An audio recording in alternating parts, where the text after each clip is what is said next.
হযরত আলী রাদিয়াল্লাহু তাআলা আনহু ফজরের নামাজ আদায় করার জন্য মসজিদে গেলেন। এদিকে হযরত ফাতেমা রাদিয়াল্লাহু তাআলা আনহা অত্যন্ত জ্বর থাকা অবস্থায় ঘরের সমস্ত কাজ শেষ করেছেন।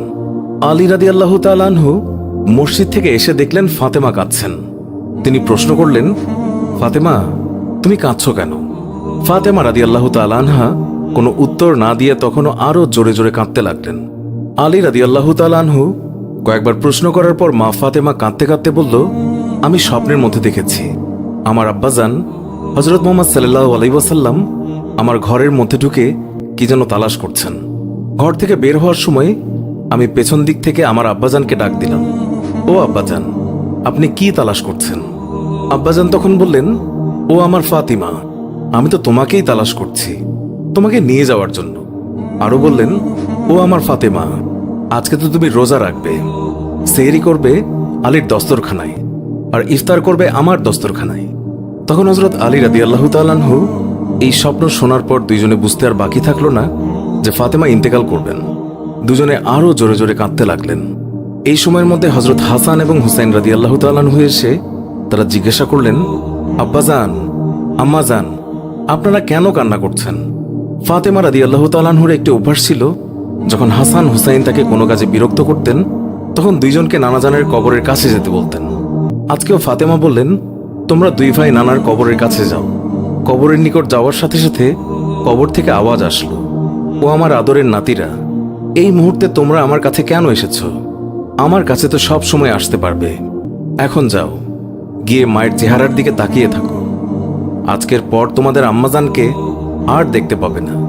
এই কথা শোনার পর দুই ভাই কাঁদছেন এবং দৌড়াতে দৌড়াতে আম্মাজানের কাছে চলে গেল। গিয়ে আম্মাজানকে জিজ্ঞাসা করলেন, তোমরা দুইজন কেন কাঁদছ?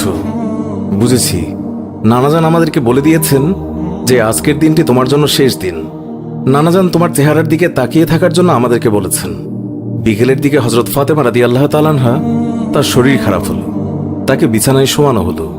মা ফাতেমার মৃত্যু পূর্বক্ষণে হযরত আলী রাদিয়াল্লাহু তাআলা আনহু তাকে তিনটি কথা বলেছেন। ও আলী, আমার প্রথম কথা হচ্ছে, যেদিন থেকে আমি আপনার ঘরে এসেছি ওই দিন থেকে আজ পর্যন্ত আমি আপনাকে অনেক কষ্ট দিয়েছি। আপনি যদি আমাকে ক্ষমা না করেন তাহলে আমার কারণে আব্বাজান অনেক লজ্জিত হবেন। বলেন, আপনি আমাকে ক্ষমা করলেন কিনা?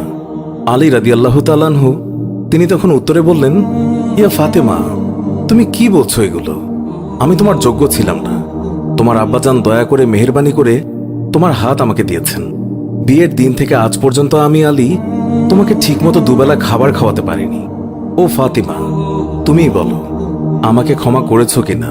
তুমি যদি ক্ষমা না করো তাহলে আমাকেও কিয়ামতের দিন কঠিন শাস্তি ভোগ করতে হবে। ও আলী, আপনার সাথে আমার দ্বিতীয় কথা হলো, আমি মারা যাওয়ার পর আপনি বিয়ে করে নেবেন দুনিয়ার যে কোনো মহিলাকে আপনার পছন্দ মতো। আমি আপনাকে অনুমতি দিলাম, আর আমার বাচ্চা দুইটিকে সপ্তাহে একদিন আপনার কোলে নিয়ে ঘুমাবেন আপনার সাথে। আমার তৃতীয় কথা হলো, হাসান হুসাইন যখন বড় হবে তখন তাদের দুই ভাইকে আল্লাহর রাস্তায় সোপর্দ করে দেবেন এবং আমাকে রাতের বেলায় দাফন করবেন। হযরত আলী রাদিয়াল্লাহু তাআলা আনহু বললেন, তুমি নবীর মেয়ে, আমি সবখানে খবর দিয়ে তোমায় দাফন করব, এতে সমস্যা কি? হযরত ফাতেমা রাদিয়াল্লাহু তাআলা আনহা তিনি এর উত্তরে বললেন, আমার কাফনের উপর দিয়ে সবাই অনুমান করবে নবীর মেয়ে কতটুকু লম্বা ছিল, কতটুকু স্বাস্থ্যবান ছিল, এতে আমার পর্দা ভঙ্গ হবে। মা ফাতেমার মৃত্যুর পর তার লাশের খাটিয়া বহন করার মানুষ মাত্র 3 জন ছিলেন, হযরত আলী রাদিয়াল্লাহু তাআলা আনহু এবং ছোট হাসান এবং হুসাইন রাদিয়াল্লাহু তাআলা আনহু। হযরত আলী ভাবছেন যে লাশের খাটিয়া বহন করার আরও একজনের প্রয়োজন হবে, তাহলে 4 কোণায় 4 জন কাঁধে নিতে পারবেন। এমন সময় হযরত আবু যর গিফারী রাদিয়াল্লাহু তাআলা আনহু তিনি হঠাৎ করেই উপস্থিত হলেন এবং খাটিয়ার কোণা বহন করলেন। হযরত আলী প্রশ্ন করলেন, হে আবু যর, আমি তো কাউকেই বলিনি, তাহলে আপনি জানলেন কিভাবে? তখন হযরত আবু যর গিফারী রাদিয়াল্লাহু তাআলা আনহু বললেন, আমি আল্লাহর রাসূল সাল্লাল্লাহু আলাইহি ওয়াসাল্লামকে স্বপ্নে দেখেছি।